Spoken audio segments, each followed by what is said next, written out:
Assalamualaikum teman-teman. Pernah tidak kalian berpikir atau kalian mencari tahu tentang perempuan? Nah, kali ini perkenalkan, saya Nur Hijrah Ahmad ingin menyampaikan tentang bagaimana sih masalah perempuan saat ini dan perempuan bisa apa. Seperti yang kita ketahui, perkembangan teknologi dan informasi memberikan dampak yang sangat signifikan bagi kehidupan bangsa.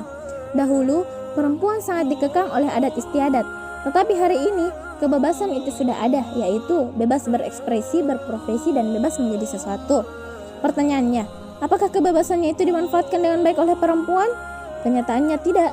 Kebebasan hari ini lebih menonjolkan budaya hedonis perempuan. Fashion sudah menjadi makanan sehari-hari untuk perempuan masa kini, tak melihat batas umur anak-anak, bahkan orang tua sekalipun.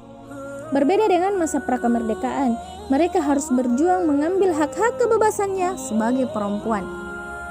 Dan masalah perempuan saat ini yaitu kebanyakan perempuan mudah menghakimi sesama perempuan. Iya, sesama perempuan seringkali merasa lebih benar, lebih baik, lebih paham untuk menghakimi perempuan lain yang tidak sesuai dengan standar yang mereka miliki. Sesama perempuan kerap melontarkan komentar-komentar negatif, cenderung menjatuhkan dengan kalimat-kalimat yang jahat. Masalah perempuan saat ini juga yaitu budaya patriarki menjadikan laki-laki memiliki hak istimewa terhadap perempuan, serta membuat dominasi laki-laki mencakup ranah personal, politik, pendidikan, ekonomi, sosial, hukum, dan sebagainya. Sehingga terjadi kekerasan dan pelecehan seksual kepada perempuan.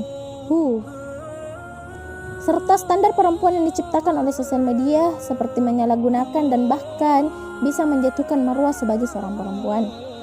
Kekurangannya juga adalah kurang percaya diri dan keberaniannya mengeksplor potensi yang mereka miliki. Ya, kurang bersosial, terutama di ranah publik, dalam bergerak dan berekspresi. Oleh karena itu, gerakan perempuan harus mulai dilakukan di tataran diskursif. Caranya seperti apa? Banyak. Ya, perempuan dengan edukasi, karena semua perempuan itu sebenarnya sama dengan laki-laki, memiliki potensi yang sama, yang membedakan hanyalah dari segi fitrah dan biologis. Perempuan juga harus berperan di bidang ketenagakerjaan, memperbaiki keterampilan dan kapasitas tenaga kerja dengan pelatihan untuk perempuan dan menguatkan implementasi tentang kebijakan ketenagakerjaan itu sendiri. Perempuan juga harus senantiasa sadar dan menjaga sholat 5 waktu dan wudhunya, karena tidak hanya berfokus pada duniawi saja teman-teman, tetapi juga pada akhiratnya atau keimanannya juga. Dan perempuan juga harus senantiasa menjaga hijabnya, mencari perlindungan Allah Subhanahu wa Ta'ala, dan bersyukur kepadanya atas kehormatan yang diberikan dengan adanya hukum hijab, di mana Allah Subhanahu wa Ta'ala menginginkan kesucian baginya dengan hijab tersebut. Seperti dalam Quran Surah Al-Ahzab ayat 59, longgar, tidak ketat, dan tidak tipis. Dan kalau misalnya perempuan sudah bersuami, maka menjaga ketaatan kepada suaminya dan kewajiban-kewajiban yang lain. Seperti perempuan juga harus senantiasa menyeru kepada kebaikan, menasihati, berkata yang baik, dan menjaga akhlak serta memperluas silaturahim. Perempuan juga tak lepas dari adanya rasa sifat malu, ya. Al-haya'u la ya'tihi illa bi khairin, sebagaimana dalam hadis riwayat Bukhari dan Muslim bahwa rasa malu itu tidaklah mendatangkan kecuali kebaikan. Tetapi yang digarisbawahi di sini adalah malu ketika berbuat kemaksiatan atau berbuat kesalahan. Ya, karena kalau misalnya perempuan juga adalah seorang yang ahli dalam ilmu agama, maka wajib mendakwahkan yang ia ketahui ataupun keilmuannya kepada yang lain.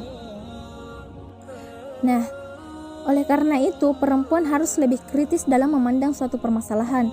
Sebagai perempuan atau penggerak yang harus lebih mengkaji mengenai isu-isu perempuan yang terjadi pada saat ini, sampai kepada akar-akarnya, dan berjalan beriringan dengan perkembangan teknologi dan informasi, harus lebih berani dan melangkah serta melawan. Perempuan juga bisa menjadi stabilisator yang baik dalam urusan administrasi maupun urusan-urusan yang lainnya, dan harus bisa mempunyai kapasitas intelektual yang mumpuni sehingga mampu mengaktualisasikan ilmu yang dimiliki untuk melakukan sebuah perubahan. Perempuan juga mempunyai skill yang baik dalam kesenian dan keterampilan-keterampilan yang lainnya sesuai dengan kemampuannya.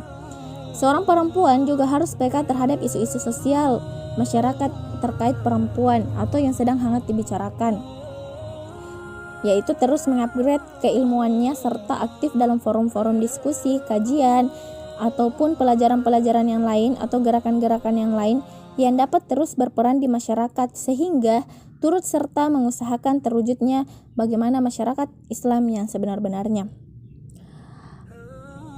Kalau strategi yang dilakukan oleh perempuan bisa juga seperti senantiasa membangun image positif, menampakkan hegemoni atau identitasnya sebagai seorang perempuan, memperluas jaringan, penguasaan diri, kepercayaan diri tentunya.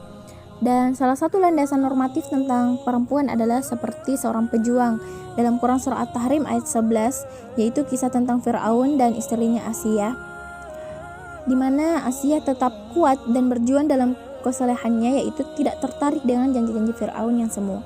Ia tetap menjadi seorang perempuan yang taat kepada Allah walaupun berada dalam kondisi di mana ia dikelilingi oleh kaum-kaum yang zalim. Banyak sebenarnya ya perempuan-perempuan yang bisa kita contoh, ya, mulai dari para sahabat, istri-istri Rasulullah, walaupun ya di zaman sekarang itu banyak sekali perempuan yang bisa kita jadikan patron untuk kita contohi, khususnya di ranah publik. Jadi tidak terkungkung pada satu dimensi saja, tetapi bisa juga dengan ranah-ranah yang luar. Mungkin itu saja yang bisa saya sampaikan tentang permasalahan perempuan saat ini serta apa yang bisa kita perempuan lakukan. Sampai ketemu di dakwah selanjutnya. Billahi fisabilil haq fastabiqul khairat. Wassalamualaikum warahmatullahi wabarakatuh.